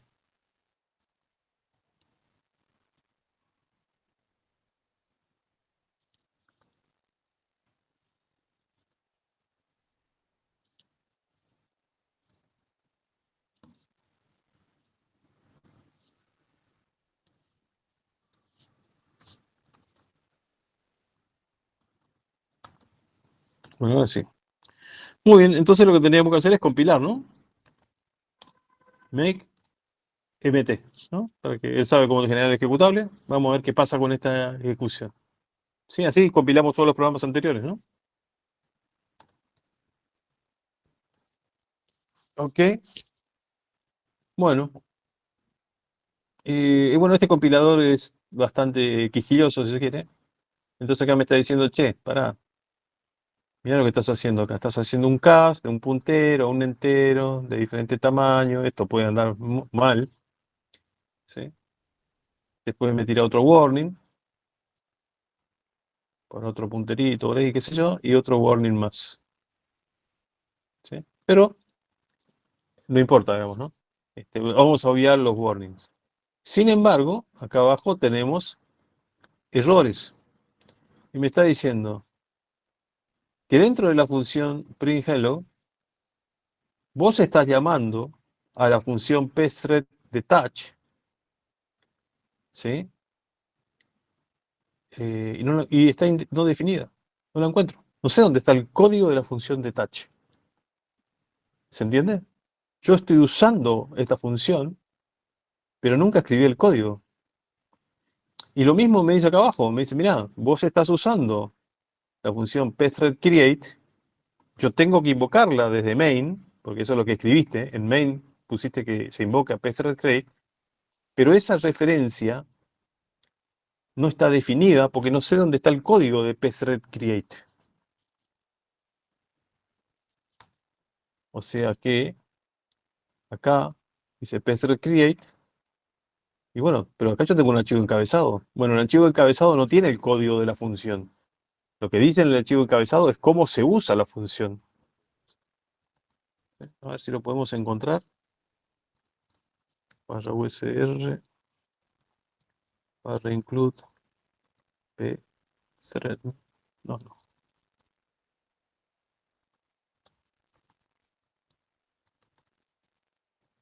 Ahí está. pthread.h. El archivo encabezado tiene un montón de cosas definidas. Fíjense, prácticamente no tiene código, ¿no? Y find. Y vamos a ver por acá.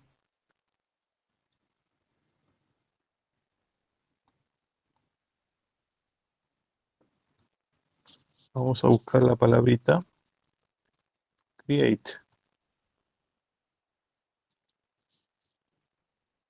Y acá está. Create es una función. Bien, está escrito en chino acá. ¿Sí? Que recibe estos parámetros. ¿Ok? Y después, en lugar de poner el código, viene un punto y coma. Esto es lo que se llama el prototipo de la función. Así, él sabe cómo se usa la función. Pero qué hace, no está escrito. No está escrito el código que implementa pthread. ¿Sí? ¿Por qué? Porque POSIX Threads es una librería, ¿sí?, adicional que tenemos que agregar. Entonces, yo lo que estoy haciendo es, le digo, quiero compilar el programa mt.c y quiero que la salida me quede en el archivo mt. Cuando hago eso, me dice, sí, pero hay errores, ¿no? Compilación. Ah, perdón. Acá tengo más errores de lo que... Acá. ¿Sí? Tengo todos estos warnings por un tema de manipulación así de punteros medio rara que estamos haciendo. Y después tengo dos invocaciones a dos funciones que no tengo idea qué son.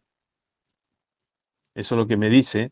No me dice el compilador, porque el compilador puede compilar. Fíjense, si yo le digo cc mt.c, perdón, le digo solo compila y generame la salida en un archivo que se llame mt.o y generame la salida, el output en mt.o, él puede compilar. Me tiró unos warnings, pero él compiló. A ver si existe el archivo mt algo. ¿Qué pasó? Ah, él dice -l mt con cualquier cosa que venga a continuación. Y tenemos el punto C y tenemos el punto O. Él compiló el programa.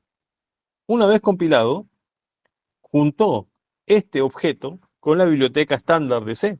Y dijo, che, yo en el main, por ejemplo, tengo la función print hello, acá está el código, tengo la función main, acá está el código, estoy invocando a pthread create, estoy invocando a printf, y el código está en la biblioteca estándar de C, que él lo incluye automáticamente. ¿Sí? O sea, no se enojó por la función printf porque él la encontró, pero se enojó porque no encontró el código de estas funciones. Claro, yo no lo escribí y no está en la biblioteca estándar. ¿Dónde está? En otra biblioteca. ¿En cuál? En la biblioteca que se llama, que en inglés se escribe library, entonces le pongo la opción "-l", pthreads, blanco, y la salida quiero que me quede en el archivo mt. ¿Está bien? Otra vez los errores. Hay forma de decirle que no me despliegue estos errores. Estos warnings, digo. Pero ya tengo el ejecutable. ¿Sí? O sea, al especificarle con la opción "-l" cuál es la biblioteca de funciones que tiene de funciones que tiene que incorporar, me incorporó la biblioteca pthread. Y ahí pudo resolver las direcciones que no sabía cómo resolver. ¿Sí? Porque él, cuando compila, por ejemplo, y viene acá y encuentra la invocación a pthread create, acá en el fondo, a nivel assembly, está poniendo call a una determinada dirección de memoria. Y esa dirección de memoria es la referencia no definida. No sabe a dónde tiene que llamar. ¿Por qué? No tiene el código en ningún lugar. Acá le especifiqué, con la opción "-l", en qué biblioteca de funciones la tenía que buscar.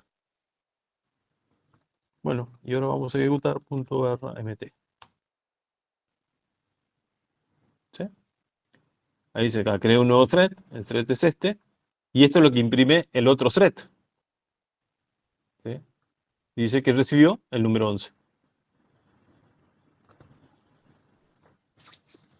¿Está bien? ¿Se entiende? Esto es un ejemplo muy simple, muy rudimentario, no sirve para mucho, solo sirve para explicar más o menos inicialmente cómo funcionan los threads.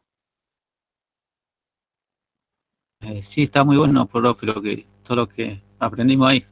Pero yo quería preguntarle qué diferencia habría si, vamos a ponerle, cuando tengo un solo procesador y crea un hilo de ejecución, sería un hilo virtual, porque si es un solo procesador, sería un hilo virtual, si no me equivoco, ¿no, profe? ¿Y Así es. qué diferencia habría entre crear un hilo de ejecución o crear nuevos procesos con fork? ¿Qué beneficios tendría? Bien. ¿Qué sucede con un proceso cuando ejecuta? Generalmente hace algo, solicita una operación de entrada-salida, entonces pasará al estado de espera, no hará nada en ese tiempo, después pasará listo y nuevamente pasará a ejecución, ¿no? ¿Sí? Imagínate un proceso con un único thread. Hace eso. Ejecuta un tiempo, solicita la entrada-salida, queda bloqueado. Por ejemplo, trata de leer de teclado y queda bloqueado. Trata de escribir en un archivo y queda bloqueado. ¿Ok? Llama a una función para hacer unos cálculos y mientras está haciendo esos cálculos no puede hacer otra cosa, porque está haciendo el cálculo, porque tiene un único hilo de ejecución. ¿Sí? Entonces, con esas posibilidades bastante limitadas, imagínate que queremos programar nosotros Excel. ¿Sí? Entonces, ¿qué me presenta Excel? Me presenta una pantalla. A ver, de hecho, debo tener un Excel abierto por acá, ¿o no? Tengo tantas cosas abiertas que algún Excel debería estar. Epa, a ver, acá tengo un Excel, ¿ok? Y bueno, a ver, le di clic y me marcó una celda. Escribo el 5, el 4, el 3, más números, ¿sí? Y mientras estoy haciendo eso, yo podría seguir poniendo caracteres, puedo hacer una suma. Es más, podría mandar a imprimir esto a una impresora y mientras está imprimiendo, podría estar modificando este dato y me estaría recalculando esto, ¿no? Y si tuviera 200 celdas completas y con un montón de cálculos y otras, ¿cómo se dice? Otras solapas acá, con valores, ¿sí? Me los recalcularía a todos, casi en forma simultánea. ¿Cómo hago para programar Excel con un proceso que tiene un único thread? No podría, ¿sí? ¿Cómo hago para programar un servidor? ¿Cómo funciona el modelo cliente-servidor? Y vamos a hablar de un web server nuevamente. Yo tengo un browser que le dice, che, mandame tal página web, ¿sí? Le hace un request, le hace un pedido al servidor, al web server. El web server lee el pedido, ¿sí? Olvidémonos de la parte esta de atrás. El servidor web lee ese pedido, lo resuelve y le manda la respuesta. Muy simple, ¿sí? Entonces, ese mismo cliente u otro cliente conectado a este servidor le pide otra cosa, él busca el archivo HTML que tiene que mandar y se lo envía al cliente para que él lo termine renderizando, dibujando. ¿Ok? Eso funciona bien si es que tengo 3, 4, 5 clientes y el servidor responde rápido a las peticiones. ¿Qué pasa si un cliente le pide algo que le lleva un tiempo largo al servidor? Un tiempo largo es un segundo, digamos, es un montón de tiempo. Y en ese instante otro cliente le hace una petición. Bueno, por un tema de comunicaciones en redes y el software de comunicación, qué sé yo, ese software permite que acá se administre una pequeña cola de pedidos. O sea, el segundo cliente hace un pedido, pero el server en realidad no lo está atendiendo, pero el software de comunicaciones sí, y es como que deja pendiente ese pedido un ratito, ¿sí? No mucho porque si no le da timeout y el cliente se desconecta. Y el servidor termina de responder al cliente 1 y ahora toma el pedido del cliente 2. Esa cola tiene un tamaño limitado, ¿sí? Uno la define, pero generalmente tiene un tamaño que no pueden ser 1000 clientes esperando, ¿sí? Pero supongamos que podemos tener 1000 clientes esperando. Entonces, si somos 1000 clientes, que nos conectamos todos de forma simultánea, uno entra, es el servidor, digamos, acepta la petición de uno, y los otros 999 quedan en espera. Y si cada petición el servidor la resuelve en un segundo, bueno, para ejecutar el último pedido que quedó encolado van a pasar 999 segundos. Una barbaridad de tiempo. ¿Tá? Por más que mi servidor tenga 64 procesadores. ¿Por qué? Porque sí tiene solo un hilo de ejecución. Y la forma en que desarrollamos y la forma en que programamos esto, lo estamos haciendo que el cliente le pida algo, el servidor lo resuelva y después recién atienda el segundo pedido. Y digamos que no está trabajando muy inteligentemente, porque es como si voy a transportar gente y tengo 64 autos y uso solo uno. ¿Está bien? Siempre voy a transportar a uno y después recién voy a transportar al siguiente, recién voy a atender al siguiente y así en forma estrictamente secuencial. Para poder aprovechar un equipo que tiene muchos procesadores, sería bueno cambiar la lógica de programación y hacer que mi cliente envíe una solicitud.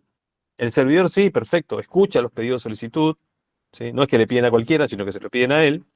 Y él lo que dice es, uy, buenísimo, pero yo no tengo tiempo para resolver esto, ¿sí? Esto lo puede resolver un ayudante mío. Puede crear un thread, otro thread, ¿sí? Y como las comunicaciones se consideran como si fueran archivos, en el mundo Unix al menos sí, ¿sí? Y se supone que esta comunicación se representa como un archivo abierto, el proceso server al crear el thread, este thread ve el mismo archivo, el mismo ve la misma comunicación con el cliente, hereda la comunicación del cliente, porque básicamente al nacer el thread, los datos globales son compartidos. Entonces el thread le responde al cliente, no el servidor. El servidor lo que dijo fue, recibió la petición, se la derivó a un thread. Recibe otra petición y se la deriva a otro thread. Por cada petición que recibe, crea un nuevo thread. Por supuesto que los threads deben nacer, crearse, responder a la consulta, al pedido que le hizo el server, que en realidad se le hizo un cliente, devolverle la respuesta al cliente y después ejecutar el pthread exit, terminar, desaparecer, ¿ok? Y eso funcionaría bárbaro porque estaríamos creando lo que se dice un servidor que es multithreaded, ¿sí? Tiene la capacidad de ejecutar muchos threads en forma concurrente. A ver si podemos ver esto acá. A ver cómo era esto.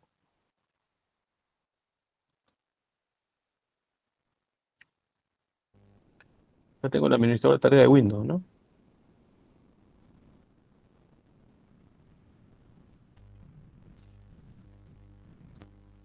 Sí, mi consulta más que nada era cómo era en el caso de cuando tenés un solo procesador y el procesador, bueno, entonces, según lo que entiendo lo que me dijo es que son como eh, Bueno, es esto. nuevos Lo, procesos, digamos. lo que Sí, pasaría es que, lo que pasaría es esto. Ay, perdón, ahí me fui, me olvidé de esa última parte. Es este servidor. eh, claro, yo estoy diciendo, supongamos que no tengo los 64 procesadores que te dije, tengo uno solo, que es el caso que vos me estás planteando. Entonces, ¿qué va a hacer este thread para resolver la consulta del cliente? Básicamente un web server, en principio, haciéndolo muy simple, no es más que un servidor que hace file transfer enviando una página web que está en el servidor al cliente. Estoy hablando de páginas estáticas, estoy hablando de algo muy simple, ¿no? Pero en principio es eso. Es un programa que sabe transferir archivos, HTML en este caso, pero podría transferir cualquier cosa, ¿sí? Entonces, este thread que fue creado por este server para que haga esa tarea, ¿qué va a tener que hacer? Abrir el archivo, leer el archivo y transferir cada uno de esos caracteres, de esos datos al cliente, no pasando por el servidor, ¿eh? La comunicación después es entre el thread y el cliente directamente, ¿sí? Entonces va a leer y va a escribir en el vínculo de en ese canal de comunicaciones, y una vez que llega del otro lado, va a leer el siguiente y mandar el siguiente dato. Eso lo hace súper rápido. Pero ese thread va a estar en estado listo. En algún momento se pone en ejecución. Va a solicitar una entrada-salida. Va a pasar y va a quedar bloqueado. Terminó la entrada-salida, va a pasar a ready, después va a pasar a running nuevamente y va a continuar ejecutando. Y le va a ir mandando. Va a recorrer ese ciclo de ready, running, waiting, el thread, muchas veces hasta enviar toda la página web. O sea, vamos a tener un montón de operaciones de entrada-salida bloqueantes, sí, pero que se va a bloquear va a ser el thread. Y como voy a tener, si tengo 1000 usuarios conectados, 1000 threads, ¿sí?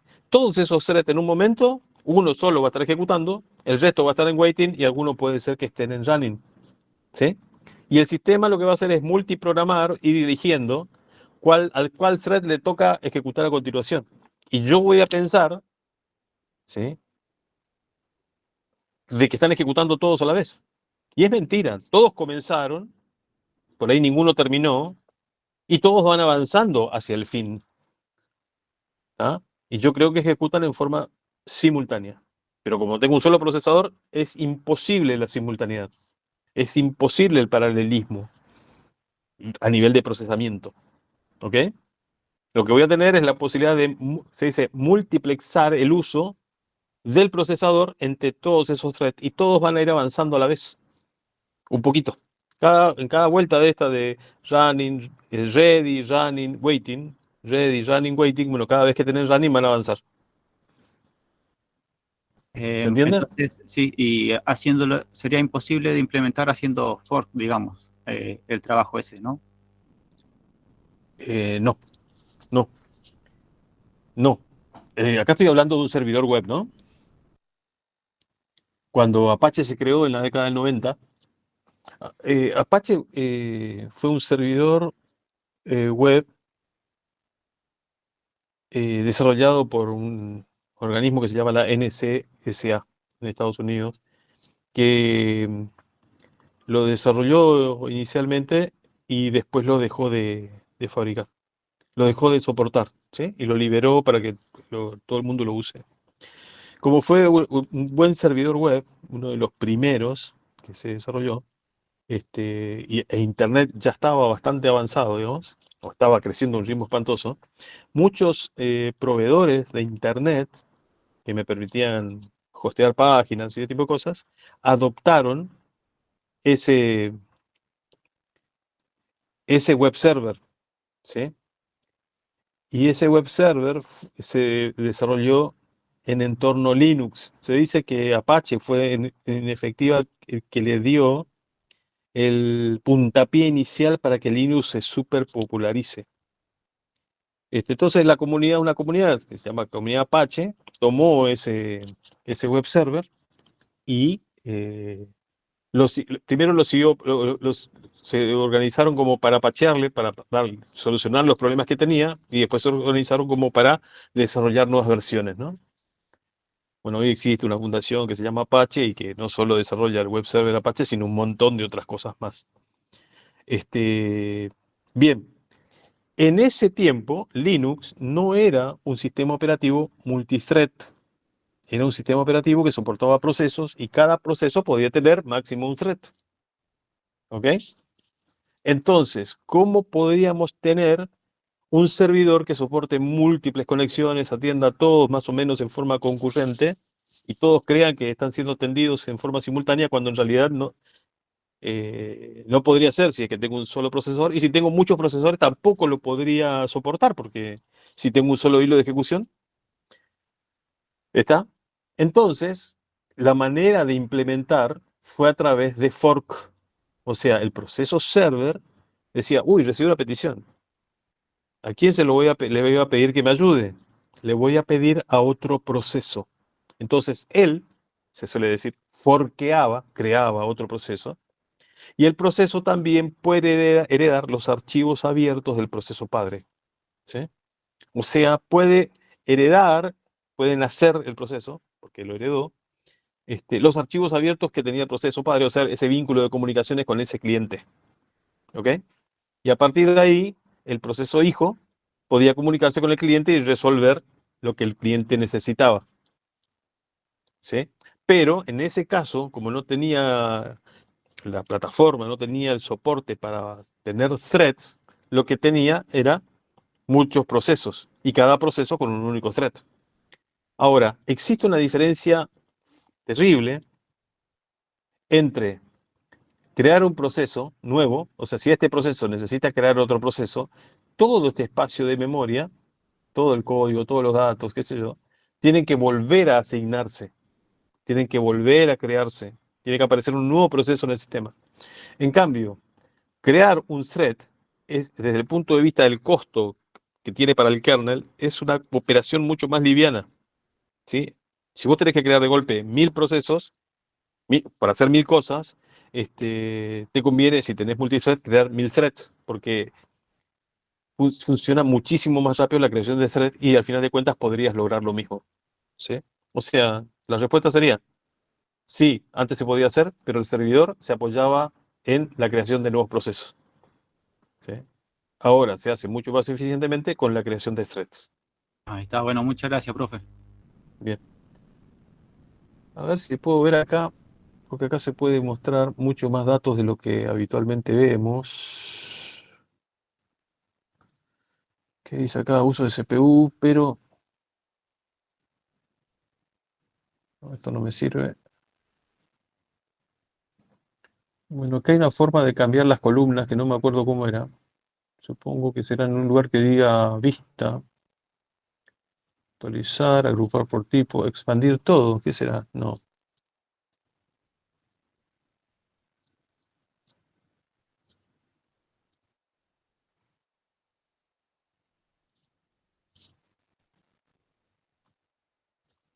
A ver.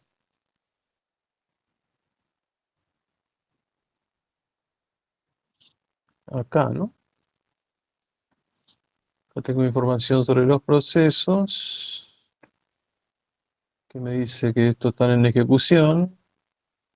Este es el Process ID. Y acá me informa más, en donde me dice cuál es la cantidad de threads. Bueno, pero este es un atributo, a ver si sale así. Propiedades. No, este es un atributo del ejecutable. A ver otro.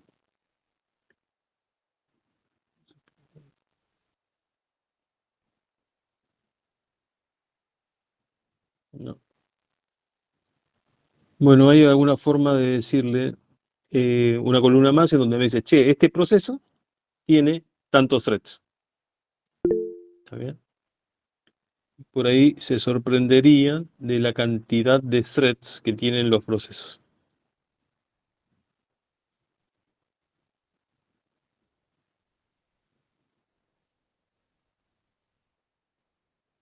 Opciones, acá no está.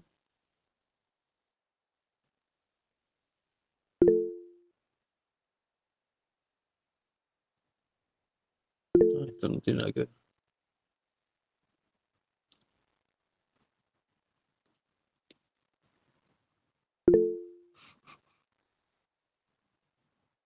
Bueno, muy bien. A ver, vamos a seguir un poquitito más. Uno es, el tiempo de respuesta va a ser mucho mejor, ¿sí? Porque permite, dice, la ejecución continua si una parte del proceso está bloqueada, ¿sí? Si una parte del proceso, por ejemplo, está manejando, como en el caso de Excel, la interfaz del usuario y se queda esperando que el usuario tipee algo, y bueno, está bloqueado. El programa no avanza. Entonces no podría estar haciendo un recálculo mientras está esperando que el usuario ingrese algo, ¿sí? Es la forma de implementar ese nivel, un mayor nivel de concurrencia. Un thread comparte recursos, ¿sí? Comparte los recursos que tiene el proceso, comparte el código, comparte los datos, comparte los archivos abiertos, etcétera. Bueno, lo que yo decía, la economía es más barato a nivel de carga de trabajo crear un thread que crear un proceso, ¿sí? Incluso hacer un cambio de contexto entre dejar un thread para pasar a otro es más barato que cuando tengo el thread 1 y el thread 2 que forman parte del mismo proceso, es más barato que hacer un thread, cambiar entre un proceso y otro.